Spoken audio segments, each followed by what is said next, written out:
स्वागत है। जैसा कि पिछले वीडियोस में आपने देखा था कि हमारे साथ कई ऐसे बॉडी बिल्डर्स पुलिस बल में जो सेवा दे रहे हैं, ऐसे कई कुछ अधिकारियों के भी इंटरव्यूज हुए हैं और ऐसे ही आज हम मुलाकात कर रहे हैं यूपी पुलिस में तैनात सब इंस्पेक्टर नीरज कुमार जो कि पहले आईटीबीपी में सेवा दे चुके हैं। उसके बाद यूपी पुलिस को उन्होंने सेलेक्ट किया। तो आज उनसे खास बातचीत करेंगे और जानेंगे उनके कुछ पुराने तथ्यों को और पुलिस बल में आने के कुछ महत्वपूर्ण तथ्यों।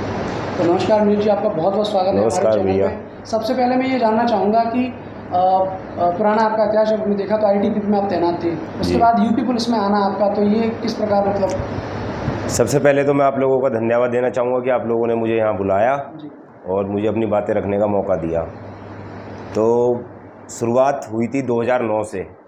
2009 में मैं BCA मेरा कंप्लीट हो गया था। तो मेरा क्या था, बचपन से ही मैं कोई ज़्यादा पढ़ाई में जो होते हैं ना ब्रिलियंट स्टूडेंट वो नहीं था। एवरेज से भी बिलो एवरेज जो होते हैं, सबसे नीचे वाले जो होते हैं उसमें मैं था कि मतलब पास धक्के मार के पास होने वाले जो होती है 100 में से 33 नंबर, 100 में से ऐसे में 10th 12th मैंने पास कर ली। उसके बाद BCA मैंने की IIMT इंजीनियरिंग कॉलेज मेरठ से, मेरे घर के पास कॉलेज है। BCA के बाद फिर मैं MCA करने चला गया नोएडा। उसी दौरान क्या हुआ, मतलब जो चेंज हुआ मेरी ज़िंदगी में तभी से हुआ, उसी दौरान हुआ। तो जब मैं MCA कर रहा था तो एक भर्ती आई थी सिपाही की, 2009 शायद 10 की बातें हैं। तो हमारे पिताजी ने कहा कि भाई भर्ती मारो, तुम भी जाओ एक बार जाके देखो। तो हम गए। जब हम गए वहाँ तो मैं बहुत पतला सा था उस टाइम, पतला हुआ, बहुत ही पतला, मतलब मरा हुआ सा बिल्कुल ऐसा। तो मैं वहाँ गया तो मुझे पहले ही उसमें जो नापतोल होती है, पहली मेजरमेंट होता है, तो चेस्ट में मुझे निकाल दिया। चेस्ट में निकाल दिया तो मुझे भी दुख हुआ बहुत, मेरे घर वालों को भी दुख हुआ। तो फिर मैंने तभी से मैंने कसम खा ली थी कि अब मैं ये जो मेरा जीवन जो ये रहा है, मतलब पतला जो मैं जितना रहा हूँ, कि आज मतलब अब से आगे से मुझे शरीर पे अपने काम करना है और आगे मेहनत करनी है।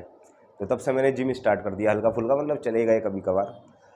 फिर मेरे 2 दोस्त थे, एक रोनी और एक ललित यादव। तो वो दोनों तैयारी करते थे कंपटीशन एग्ज़ाम की। तो 2011 में जो रोनी भाई थे उनका सिलेक्शन हो गया था ITBP में सब इंस्पेक्टर। तो मुझे भी चस्का चढ़ा कि भाई देखें क्या है, हमें भी तैयारी करनी चाहिए। नहीं तब पता तो था ही नहीं क्या है ITBP क्या नहीं है, तो बस ये था कि हमें तैयारी अब करनी चाहिए, देखना चाहिए कि भाई जब साथ वालों का हो रहा है तो हमारा क्यों नहीं हो रहा, हमारा मतलब हमारा भी हो सकता है। तो मैंने उन दोनों के साथ ही कोचिंग स्टार्ट कर दी 2011 में उसका। 2012 में मेरा एक दोस्त था ललित, उसका सिलेक्शन BSF में सब इंस्पेक्टर पे हो गया। तो फिर मैं जब उनके साथ पढ़ता था, मैंने कहा जब इनका हो सकता है तो मेरा क्यों नहीं हो सकता, मेरे अंदर क्या कमी है ऐसी। तो मैंने कहा इस बार सिलेक्शन लेना ही लेना है। वो मेरा दूसरा फॉर्म जो मैंने फिल किया था वो था। तो तैयारी की मेरठ में ही, मेरठ में रह के तैयारी की, फिजिकल की सारी चीज़ें तैयारी वहीं की, कंपटीशन पास किया। फिर उसके बाद मेरा 2013 बैच में CPO के माध्यम से ITBP में सब इंस्पेक्टर के पद पे मेरा हो गया। फिर उसके बाद ट्रेनिंग की, ट्रेनिंग के बाद मैं 1 साल श्रीनगर रहा। लेकिन फिर ये था कि पापा मेरे यूपी पुलिस में इंस्पेक्टर थे, अब रिटायर हो गए हैं। तो ये था कि भाई जाना यूपी पुलिस में ही है, मतलब जो मेरा टारगेट था वो यूपी पुलिस, हाँ यूपी पुलिस जो मेरा एम था। तो 2011 में फॉर्म निकला था यूपी पुलिस का सब इंस्पेक्टर का। फिर कुछ कारणों की वजह से भर्ती बीच में ऐसी रहेगी, कभी कैंसिल होने वाली है नहीं होने वाली। तो हाँ, तो कुल मिला के एग्ज़ाम दिया, सारी चीज़ें हुई। 2017 में हाँ हम पास आउट हो गए, आगरा आ गए। तब से 4.5 साल से मैं आगरा में ही तैनात हूँ। कई स्टूडेंट्स के सवाल रहते हैं कि पुलिस विभाग में या किसी भी विभाग में जॉब करने के बाद बॉडी पर फोकस किस प्रकार आप कर पा रहे हैं? देखो ज़िंदगी में 2 चीज़ें बहुत ज़्यादा ज़रूरी हैं, पढ़ाई लिखाई ये तो अलग चीज़ें हो गई, ये आप तभी कर सकते हो, पढ़ाई आप तभी कर सकते हो जब आप मानसिक रूप से स्वस्थ हो और जब आप शारीरिक रूप से स्वस्थ हो। आप बीमार हो, आप पढ़ाई नहीं कर सकते।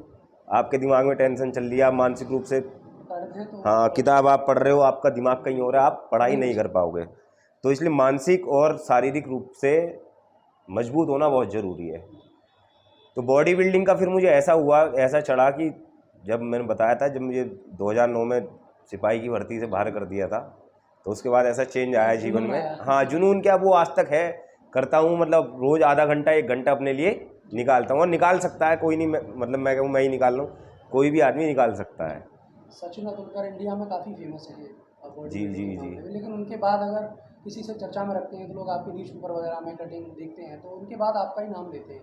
तो उनका कहना ये है कि जॉब के साथ साथ वो अपनी दिनचर्या को किस तरह मेंटेन करते हैं कि बॉडी बिल्डिंग में भी ध्यान देते हैं और उधर उनका यूपी पुलिस में जॉब भी है, तो किस जी प्रकार उसे मैनेज करते हैं? मेरा ये है, मैंने अपना एक शेड्यूल बना रखा है, उसी शेड्यूल के अनुसार मैं चलता हूँ। मैं रात को 12 से 1 या 2 बजे तक मैं सो जाता हूँ। जी सुबह को मैं 6 बजे, मुझे उठना है तो उठना है, 6 बजे मैं उठ जाता हूँ। 6 बजे उठने के बाद 7 से 8 या साढ़े 8 तक जिम करना, जी फिर उसके बाद अपनी जॉब पे जाना, अपनी डाइट मेंटेन करना, फिर जॉब भी ज़रूरी है उसका भी वो काम करने, तो इसलिए मैं 1 घंटा मैं निकाल लेता हूँ आराम से। यूपी पुलिस में सेवा दे रहे हैं आप, तो किस प्रकार की धारणा देना चाहेंगे लोगों को, किस प्रकार का देना चाहेंगे कि वो यूपी पुलिस पर किस तरीके का रिएक्ट रखें? पुलिस की जो एक नौकरी है वो सेवा करने के लिए सबसे एक, मतलब सेवा अच्छा आप प्रेरित उससे होना बहुत अच्छा लोगों की मदद कर सकते हैं, लोगों की मतलब सेवा कर सकते जी हैं। आते हैं पीड़ित आते हैं, आप उनकी मदद कीजिए, हमें भी अच्छा लगता है कि किसी के लिए कुछ कर, क्योंकि जी आपको पावर मिली हुई है कि आप लोगों का भला कर सकते हैं। जी तो आते हैं लोग जो पीड़ित होते हैं उनकी मदद करते हैं हम भी, जो अपराधी होते हैं उन्हें जेल में डालते जी। हैं। लेकिन कुछ लोगों की आम जनता के अगर सवाल की बात करें तो कुछ लोगों की धारणा पुलिस के प्रति डरावनी प्रति से रहती है, तो उन लोगों को आप क्या कहना चाहेंगे? पुलिस की जो धारणा है, जो आने वाले जो यंग जनरेशन आ रही है जी उसके अनुसार बदलती जा रही है। जी पहले पुलिस के पास जाने से आदमी डरता था। डर- पहले दरोगा जी बहुत बड़ा हुआ होते थे, दरोगा जी दरोगा जी। आज पुलिस, आज कोई पब्लिक का आदमी अपनी बात एसएसपी साहब से, आईजी साहब के सामने रख सकता है, पहले ये नहीं था। तो धारणा बदल रही है। पहले क्या था, पुलिस और जनता के बीच में कोऑर्डिनेशन नहीं था, पुलिस जनता डायरेक्ट नहीं जा पाती थी पुलिस के पास। आज की तारीख में आप कोई भी बात हो, आप अपनी जाके बात पुलिस के सामने, दरोगा जी के सामने या किसी के सामने भी आप रख सकते हैं और आपकी बात सुनी जाएगी। तो ये नज़रिया अभी चेंज हो रहा है। जी। धन्यवाद विनय जी, आपने हमारे चैनल को समय दिया। ऐसे ही इंटरव्यूज़ के लिए और ऐसे ही मोटिवेशन चैनल के लिए आप हमारे साथ बने रहिए। नेक्स्ट मुलाकात अपनी नई सब्जेक्ट के साथ होगी, तब तक आप अपना ख्याल रखें और सुरक्षित रहें। धन्यवाद।